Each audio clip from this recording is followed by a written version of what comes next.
What's up guys, it's me JimmyaGeek. So here the Xiaomi Mi Mix 3 5G. So here how you, for example, turn on your app wall for everything, storage, everything you want.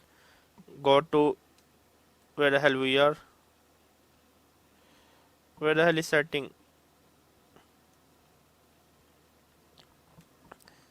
Okay, anyway, I don't know what's going on because I just you lose the setting icon. Let me put here and let me just remove this shit.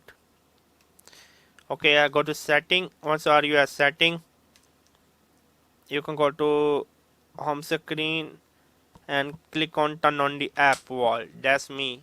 JimmyaGeek, subscribe and bye.